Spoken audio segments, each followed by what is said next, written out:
बिस्मिल्लाहिर्रहमानिर्रहीम, अस्सलाम वालेकुम। मैं हूं ईसा नकवी। आज पीर 23 जून है। इस वीडियो में बात करेंगे आज की अब तक की सबसे बड़ी खबर के हवाले से। उसकी तफसीलात मैं आपके साथ शेयर करूंगा।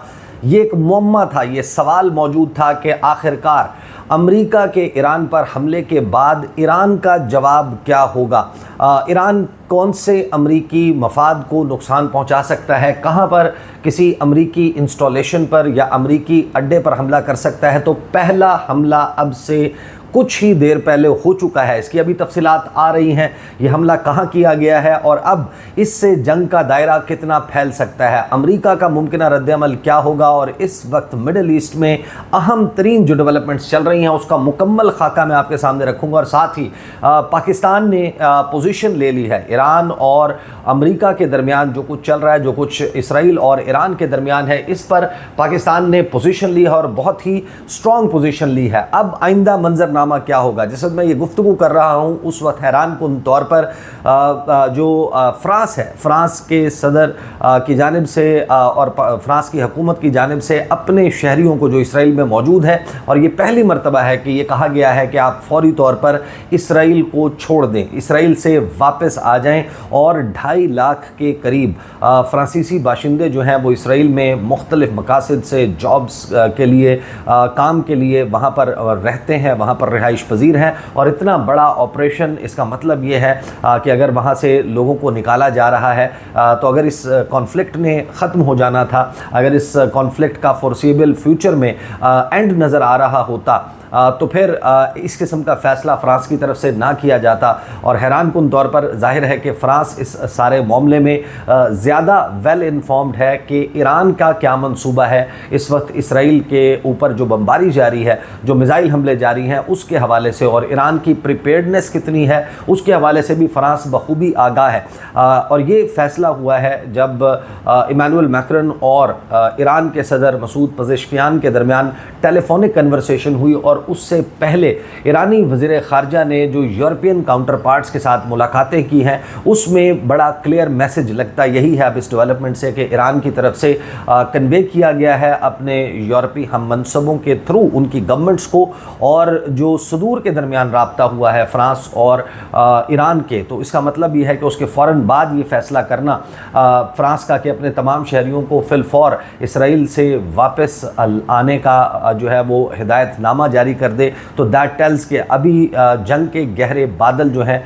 वो मौजूद हैं इस खित्ते पर। और साथ ही बेंजामिन नेतन्याहू उनकी तरफ से जो पोस्चरिंग की जा रही है, और एक नया पैटर्न अब देखने में आ रहा है कि ईरान पर जो गुज़श्ता 24 घंटे के हमले हैं उनमें ये पैटर्न सामने आ रहा है। दो चीज़ें बड़ी उभर कर सामने आ रही हैं कि एक तो इससे पहले जाहिर है कि जिन लोगों को इसराइल की तरफ से निशाना बनाया गया उसमें ज़्यादा जो टारगेट नज़र आता था वो जो सुप्रीम लीडर सैयद अली ख़ामनाई है उनके करीबी सर्कल के लोग, उसके अलावा जो पासदाराने इनकलाब की लीडरशिप है उनके लोग, और ईरानियन मिलिट्री, ईरानी फ़ौज के अहम तरीन और इंटेलिजेंस के अहम तरीन ओहदेदारों को निशाना बनाया गया था। लेकिन गुज़श्ता 24 घंटों के दौरान अब हमलों का रुख ईरानी हुकूमत के ओहदेदारों की तरफ होता हुआ नज़र आ रहा है।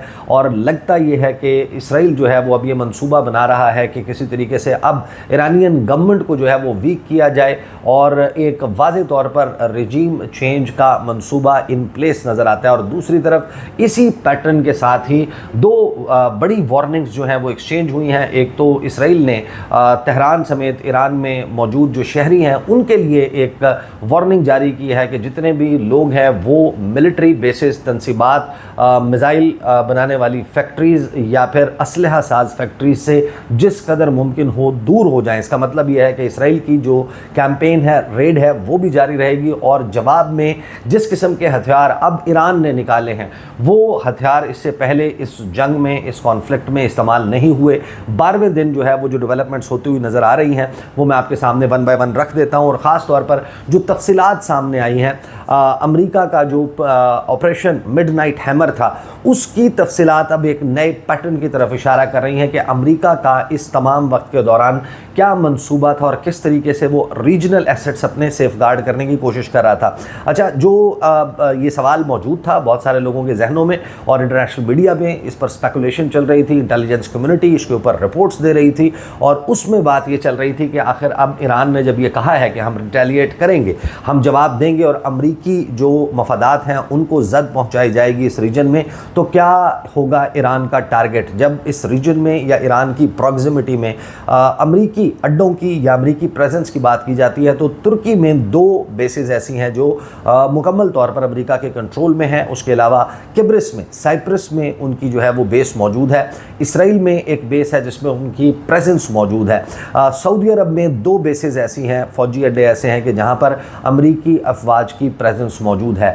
मुत्तहिदा अरब अमारात में एक बेस उनके मुकम्मल कंट्रोल में और एक पे उनकी प्रेजेंस मौजूद है। इसी तरह बहरीन में एक बेस उनके मुकम्मल कंट्रोल में है और एक में उनकी प्रेजेंस मौजूद है। उसके बाद जो कुवैत है वहाँ पर 5 बेसेस हैं जो मुकम्मल तौर पर अमेरिका के कंट्रोल में है। कतर में एक बेस अमेरिका के मुकम्मल कंट्रोल में और एक में उनकी प्रेजेंस मौजूद है। शाम में 2 बेसेस हैं और फिर उसके अलावा जो इराक है, इराक में उनकी बेसिस के ऊपर प्रेजेंस, 2 बेसिस के ऊपर प्रेजेंस मौजूद है। ओमान में एक बेस है जिस पर उनकी प्रेजेंस मौजूद है और जिबूती में 2 बेसिस हैं, एक मुकम्मल तौर पर अमेरिका के कंट्रोल में है और एक के ऊपर उनकी प्रेजेंस मौजूद है। तो ये जो मिडिल ईस्ट में प्रेजेंस है उनकी, वहाँ पर जो है वो ये सवाल मौजूद था कि कहाँ सबसे पहला हमला होगा। और अब से थोड़ी देर पहले जो ईरानियन न्यूज़ एजेंसी महर है और उसके बाद आज़रबाईजान का मीडिया, दीगर रीजनल मीडिया, अभी तक किसी बड़े यूरोपियन इंटरनेशनल मीडिया ने इस खबर को पिकअप नहीं किया, लेकिन ये बड़े वसूख के साथ दावा किया जा रहा है और क्लेम किया जा रहा है कि हसाका, वेस्टर्न हसाका में शाम में पहला हमला जो है वो ईरान की तरफ से बराह रास्त किसी अमरीकी फ़ौजी अड्डे पर किया गया है। जाहिर है कि अभी जो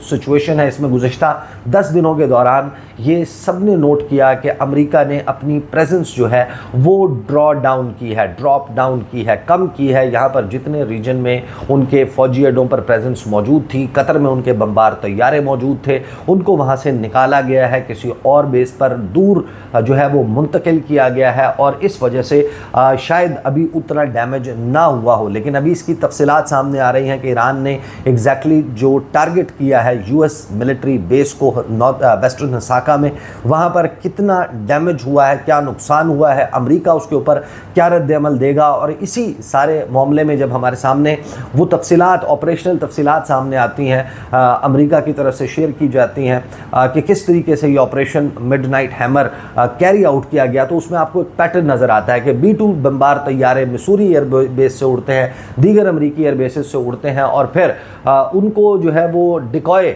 जो है वो उनकी एक लैंडिंग जो है वो करवाई जाती है या जो है वो उसको चीट किया जाता है कि जैसे ये गार्शिया या किसी और जगह पर लैंड कर रहे हैं, लेकिन ये लैंड नहीं करते। और इन तैयारों में 2-2 पायलट्स सवार होते हैं और 18 घंटे मुसलसल प्रवास के दौरान एक पायलट रेस्ट करता है, सोता है, दूसरा फ्लाई करता है, फिर उसके बाद जो है इसी तरीके से एक्सचेंज होते हैं, क्योंकि 18 घंटे मुसलसल फाइटर जेट्स को, बमबार तैयारों को उड़ाना एक ज़ाहिर है कि कठिन काम है। तो अमेरिका ने जो तफसीलात जारी की, उन्होंने कहा कि उसके दौरान रीफ्यूलिंग हो रही थी और इसमें वाहिद मकसद ये था कि जो तैयारे हैं वो बराह रास्त अमेरिका से उड़कर जाकर ईरान में ये बमबारी करें, ये ऑपरेशन कैरी आउट करें। और उसके पीछे जो वजह समझ आती है वो ये कि अगर इन बेसिस में से रीजन में गल्फ़ कोऑपरेशन काउंसिल GCC ममालिक में, इस मिडल ईस्टर्न रीजन में किसी भी बेस के ऊपर लाकर पहले इन तैयारों को जो है वो शिफ्ट किया जाता और उसके बाद यहाँ से वो ऑपरेशन कैरी आउट किया जाता, तो उस सूरत में वो मुल्क, उस मुल्क की ज़ाहिर है कि अफवाज, उसकी टेरिटरी भी ईरान के निशाने पर आ सकती थी। लिहाजा पूरा एक उसमें जो पैटर्न है वो पैटर्न यही है कि यहाँ पर रीजन में जो ईरानी मिसाइल की रेंज में ममालिक या बेसिस है वहाँ से कोई ऑपरेशन ईरान में ना किया जाए। साथ ही ये भी इसमें दावा जो है उन तफसीलात में सामने आ रहा है कि इस तमाम वक्त के दौरान जो 5th जनरेशन फाइटर जेट्स हैं उन्होंने ईरानी तैयारों के मुमकिना हमलों से बचाव के लिए जो B-2 बम्बार तैयारे हैं उनको अपने हिसार में लिया हुआ था। रात के 2 बजे तमाम तैयारे खामोशी से ईरानी फ़िज़ाई हदूद में दाखिल हुए और इनको ईरानी फ़िज़ाइया या रडार से कोई मज़ाहमत नहीं मिली। और इसी दौरान जो बहरी जहाज़ हैं वहाँ से भी जो वॉरहेड्स से लदे हुए लड़ाका तैयारे थे वो भी उड़े। बहीरे अरब में मुतअद्दिद जंगी बहरी जहाज़ों का फ्लीट B-2 बम्बार तैयारों की मदद के लिए तैयार था। तो ये वो तफसीलात हैं जो सामने आ रही हैं। और साथ ही ईरान की तरफ से बड़ा स्ट्रॉन्ग स्टेटमेंट जो है तर्जुमान ईरानी सेंट्रल कमांड है वो सामने आता है और उन्होंने कहा कि मिस्टर ट्रंप आप ये जंग शुरू कर सकते हैं लेकिन इस जंग को ख़त्म हम करेंगे। ईरानी फ़ौजी सेंट्रल कमांड के जो तर्जुमान हैं उन्होंने कहा कि अमेरिका के ख़िलाफ़ संगीन नताइज रखने वाले ताकतवर ऑपरेशंस मुतवक्के हैं। तनाज़े में अमेरिका के दाखिल होने से जायज़ अहदाफ का दायरा वसी हो गया है। जो तर्जुमान है सेंट्रल कमांड के उन्होंने कहा कि अमेरिकी सदर को मुखातिब करते हुए कहा कि मिस्टर ट्रंप आप ये जंग शुरू कर सकते हैं लेकिन ख़त्म हम करेंगे। अब इसमें ज़ाहिर है कि ये सवाल मौजूद है कि आखिर अब अमेरिका के ऊपर ये हमला जैसे ये कंफर्म होता है इसकी तफसीलात आ जाती हैं अमेरिका रिएक्ट कैसे करेगा। अमेरिकी सदर Donald Trump already regime change की बात कर चुके हैं और दूसरी तरफ बेंजामिन नेतन्याहू जो है उन्होंने ये कहा है कि हम अपने अहदाफ के पूरे होने तक ये जो कैंपेन है ये जारी रहेगी। अब अहदाफ के हवाले से ऑब्वियसली उनका तो हदफ उन्होंने ये कहा था कि हमने उसको ईरान को न्यूक्लियर बॉम्ब बनाने से रोकना है और बड़ा खुश चेहरे के साथ बेंजामिन नेतन्याहू का डोनाल्ड ट्रंप के खिताब के फ़ौरन बाद स्टेटमेंट सामने आया था जिसमें उन्होंने शुक्रिया अदा किया डोनाल्ड ट्रंप का। लेकिन लगता ये है कि जो इसराइली अहदाफ हैं वो फैल गए हैं और उसमें वाज़े तौर पर ईरान में एक नई रजीम इंस्टॉल या मौजूदा निज़ाम का ख़ात्मा वो उनका हदफ और किसी हद तक डोनाल्ड ट्रंप का भी हदफ नज़र आता है। खुलकर वो बात कर रहे हैं कि रज़ा पहलवी को जो है वो लेकर आना है तेहरान में, जो कि मुमकिन नज़र नहीं आता। ईरान की ग्राउंड रियलिटीज़ हमें एक बिल्कुल मुख्तलिफ मंजरनामा दिखाती हैं कि ये तो मुमकिन है कि आप एक शख्स जो है वो किसी भी एक शख्स को किसी इंडिविजुअल को टेक आउट करते हैं, एलिमिनेट करते हैं, शहीद कर देते हैं, वो लड़ता हुआ शहीद हो जाता है। उसकी जगह उसी सिस्टम उसी निज़ाम में से कोई और शख्स तो आ जाएगा लेकिन वहाँ पर एक बिल्कुल ही एक ऐसा शख्स जो जिसने ईरान में वक्त भी ना गुजारा हो, जिसकी ईरान की आवाम में जड़ें ना हो, उसका इंस्टॉल करना, पहलवी को लेकर आना ये किसी भी सूरत मुमकिन नज़र नहीं आता। उसके लिए हर सूरत में अमेरिका को इसराइल और अमेरिका के इत्तेहादियों को अपनी फ़ौजें ईरान में उतारनी होंगी अगर ऐसा कोई भी मंसूबा पर अमल दरामद करना है जो इस वक्त जो ग्राउंड रियलिटीज़ हैं उस पर मुमकिन नज़र नहीं आता। अब इसी सारी सूरत हाल में मैं आपको बताऊं कि ईरान ने जो इसराइल पर मिज़ाइल हमले रीसेंट मिज़ाइल हमले किए उसमें पहली बार कदर H मिज़ाइल जो है वो इस्तेमाल किया गया है। खैबर शिकन मिज़ाइल गुज़श्ता रोज़ पहली मरतबा इस्तेमाल हुआ, दीगर मिज़ाइल्स फतह 1 मिज़ाइल वो पहले इस्तेमाल हो रहे थे, पहली मरतबा जो है वो कदर H मिज़ाइल इस्तेमाल किया गया है और उसमें जो प्रिसीजन है वो 21वें हमले में बहुत बेहतर होती हुई नज़र आ रही है। लिक्विड फ्यूल बैलिस्टिक मिसाइल्स और ड्रोन्स का इस्तेमाल जो है वो 21वीं वेव में किया गया और जैसे ही ये ईरान की तरफ से हमले हुए तो जनूबी इसराइल में ख़बरें आ रही हैं, इतलात आ रही हैं कि बिजली बंद हो गई है और कई शहरों में धमाके। और यही सूरत हाल तेहरान में भी है। तेहरान में जो है और ईरान में मुख्तलिफ़ जगहों पर जो है वो हमलों का सिलसिला धमाके सुनाई दे रहे हैं। रूसी सदर व्लादिमीर पुतिन के बयान पर आने से पहले एक बड़ा दावा जो है, और जाहिर है कि एक स्टेटमेंट UN सेक्रेटरी जनरल वो भी इस वक्त मुसलसल कह रहे हैं कि जंग रोक दी जाए, लोग मज़ीद तबाही के मुतहम्मिल नहीं हो सकते। IAEA जो इंटरनेशनल एटॉमिक एनर्जी एजेंसी है वो एक्सेस मांग रही है, वो जंग बंदी की अपील कर रही है कि फौरी तौर पर जंग रोकी जाए और IAEA के इंस्पेक्टर्स को एक्सेस दिया जाए कि वो फ़रोदो, इस्फहान और नतांज़ में जो ईरानियन न्यूक्लियर फैसिलिटीज़ हैं, यूरेनियम एनरिचमेंट प्लांट्स हैं, फ्यूल एनरिचमेंट प्लांट्स हैं, उनका दौरा करके वहाँ पर वो ये देखना चाहते हैं, सर्टेन करना चाहते हैं कि किस हद तक नुकसान हुआ। अलबत्ता उनकी अपील पर अभी तक कोई जवाब सामने नहीं आया। UN सेक्रेटरी जनरल का स्टेटमेंट सामने आता है और फिर एक बड़ा दावा जो है वो किया जाता है न्यूयॉर्क टाइम्स की तरफ से। एक मारूफ अमरीकी जरीदा वो ये दावा कर रहा है कि जो ईरान की रीजनल प्रॉक्सीज़ हैं या जो रीजनल मिलिशियाज़ हैं जिनको ईरान सपोर्ट करता रहा है over a period of time, वो सीरिया में मौजूद हैं, वो इराक़ में मौजूद हैं, फिर उसमें लबनान में मौजूद हैं। इसी तरीके से जो रीजनल प्रॉक्सीज़ जिनको कहा जाता है उसमें हौसीज़ हैं यमन है, इस तमाम रीजन में जो ईरानी नवाज मिलिशियाज़ हैं उनके हवाले से ये दावा न्यूयॉर्क टाइम्स ने किया है कि उनके लिए एक भरपूर फ़िज़ा बनाई जा रही है कि अब वो अमेरिका की बेसिस को, अमेरिकन इंटरेस्ट को टारगेट करना शुरू करें और फिर इस जंग का दायरा फैल जाएगा मुख्तलिफ़ ममालिक तक। और वहाँ पर ज़ाहिर है कि अगर अमरीकी इंटरेस्ट के ख़िलाफ़ कार्रवाई होगी तो उसका जवाब या जवाबी कार्रवाई ईरान के ऊपर तो अमेरिका करेगा जो ऐलान कर रहा है, लेकिन फिर उन ममालिक में भी उन मलेशियाज़ के ख़िलाफ़ उनको कार्रवाई करना पड़ेगी। तो लिहाजा फिर जो जंग का दायरा है या जो हमलों का दायरा है फिर वो शाम में भी नज़र आएगा, इराक़ में भी नज़र आएगा, लबनान में भी नज़र आएगा, यमन में भी नज़र आएगा। यमन में तो ऑलरेडी बमबारी का सिलसिला होता है, लेकिन फिर ये दायरा जो है वो आपको फैलता हुआ दिखाई देगा। और इसमें जो न्यूयॉर्क टाइम है उसकी रिपोर्ट में ये कहा गया कि एक अमरीकी ओहदेदार, आला अमरीकी ओहदेदार ने ये बताया कि अमरीकी फ़ौज और इंटेलिजेंस हुकाम ने ईरान के हिमायत याफ्ता मिलिशियाओं की जानिब से इराक़ और मुमकिन तौर पर शाम में अमरीकी फ़ौजी अड्डों पर हमले की तैयारी का सुराग लगाया है। इन ग्रुपों ने अमरीकी अहदाफ पर हमले नहीं किए, जबकि इराक़ी हुकूमत की जानिब से इन्हें हमले से रोकने की कोशिश जारी है। और ये सायरा की जो तफसीलात सामने आ रही हैं उससे ये अंदाज़ा होता है कि अभी सूरत हाल बड़ी मखदूश है और अभी इसमें बेहतरी का कोई इम्कान भी नज़र नहीं आता। साथ ही जो ईरानियन मंदूब हैं सलामती काउंसिल में, उन्होंने तकरीर की है और उन्होंने कहा है कि अमरीकी हमले का जवाब देने के वक्त का और नौयत का फ़ैसला ईरानी अफवाज करेंगी, जो अब होता हुआ नज़र आ रहा है। साथ में पाकिस्तान में बड़ी डेवलपमेंट हो रही है। साइड बाय साइड मैं आपको एक चीज़ और बता दूं कि जो इंडिया वाला मामला है, इंडिया वाला मामला अब मज़ीद सीरियस होता जा रहा है। और आज बिलावल भुट्टो ज़रदारी का जो स्टेटमेंट है कौमी असम्बली में, that was not for without a reason. India ने जो इंडस वाटर्स ट्रीटी के ऊपर अमल दरामद के हवाले से नए स्टेटमेंट्स जारी किए हैं, वो ख़ास तौर पर इस सैलाबी सूरत हाल में, मानसून के सीज़न में क्या कुछ पाकिस्तान के साथ हो सकता है उस पर इंशाल्लाह सेपरेटली मैं ज़रूर बात करूँगा, क्योंकि ये मामला अब लगता ही है। और उसमें जंग की बात की है आज बिलावल भुट्टो ज़रदारी ने, 6 दरियाओं का पानी पाकिस्तान के हक़ में, पाकिस्तान की आवाम के हक़ में छुड़वाने की बात की है बिलावल ज़रदारी ने। और साथ में जो डेवलपमेंट्स हो रही हैं इस हवाले से वो बड़ी इम्पॉर्टेंट हैं इस वक्त इस तनासुर में। और साथ ही पाकिस्तान में कौमी सलामती कमेटी का इजलास होता है। कौमी सलामती कमेटी का जो एलामिया है वो मेरे सामने मौजूद है। तो बड़ी स्ट्रॉन्ग पोजीशन जो है वो पाकिस्तान ने ली है कि जो ईरानी जोहरी तनसीबात पर हमला है, यानी ये अमरीकी हमले की बात हो रही है, ये इसराइली हमले की बात नहीं हो रही, उसको आलमी कवानीन अक़वाम मुत्तहिदा के चार्टर के मुनाफी करार दे दिया है। साथ में वज़ीर-ए-आज़म शहबाज शरीफ की भी एक मरतबा फिर गुफ्तगू हो चुकी है ईरानियन प्रेसिडेंट मसूद पेज़ेश्कियान से। वज़ीर-ए-आज़म शहबाज शरीफ की ज़ेर सदारत कौमी सलामती कमेटी का इजलास हुआ, जिसमें वफाकी वज़रा और अस्करी क़यादत ने शिरकत की।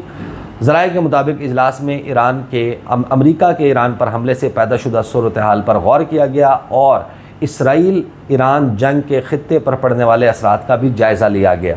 ज़राए का कहना है कि कौमी सलामती कमेटी के इजलास में ख़ित्ते की सूरत हाल से मुतल्लिक़ अहम फ़ैसले किए गए। कौमी सलामती कमेटी के एलामिये के मुताबिक इजलास में ईरान के ख़िलाफ़ इसराइली जाहिरियत से पैदा इलाकाई सूरत हाल का जायज़ा लिया गया और कमेटी ने इसराइल की जाहिरियत की कार्रवाइयों की शदीद मज़म्मत की। कमेटी ने ईरान अमरीका तामीरी मुज़ाकरात के साथ इसराइल की फ़ौजी कार्रवाई पर अफसोस का इजहार किया और कहा कि इसराइल की जारहाना कार्रवाइयों ने कशीदगी को बढ़ाया और इसराइल की जारहाना कार्रवाइयों ने वसीतर तसादुम के ख़तरे को हवा दी। इसराइली कार्रवाइयों ने मुज़ाकरात और सफारतकारी के मौक़े को कम कर दिया। साथ में कौमी सलामती कमेटी के मुताबिक कौमी सलामती कमेटी ने इस अज़्म का अयादा किया कि ईरान को अक़वाम मुत्तहिदा के चार्टर के तहत हक़ दिफ़ा हासिल है। और ये ज़ाहिर है कि in the aftermath of American attacks हो रहा है, तो जवाब में अमेरिका के ख़िलाफ़ ईरान जो है वो अक़वाम मुत्तहिदा के चार्टर के आर्टिकल 51 के तहत कार्रवाई करने का हक़ महफूज रखता है। लफ्ज़ अमेरिका इस्तेमाल नहीं किया गया, लेकिन मतलब इसका यही नज़र आता है। कौमी सलामती कमेटी ने ईरान की फ़र्दो नतंस और इस्फ़हान में जोहरी तनसीबात पर हमले के बाद मज़ीद कशीदगी पर इजहार तशवीश किया और करार दिया कि ईरान की जोहरी तनसीबात पर हमले IAEA की करारदादों की खिलाफ वर्जी हैं। ईरान की जोहरी तनसीबात पर हमले बैनुल-अक़वामी कानून और अक़वाम मुत्तहिदा के चार्टर के मुनाफी हैं। इजलास में पाकिस्तान के मौक़िफ़ का अयादा किया गया, रीइटरेट किया गया और पाकिस्तान के करीबी राब्तों का ईरान की हुकूमत से, आवाम से इज़हार ताज़ियत, ये तमाम मामला हुआ। तो ये है वो इस वक्त सिचुएशन जो इस वक्त अनफोल्ड हो रही है, अनफर्ल हो रही है मिडल ईस्ट में, और इसके अब मज़ीद पहलू आपको सामने आते हुए दिखाई देंगे।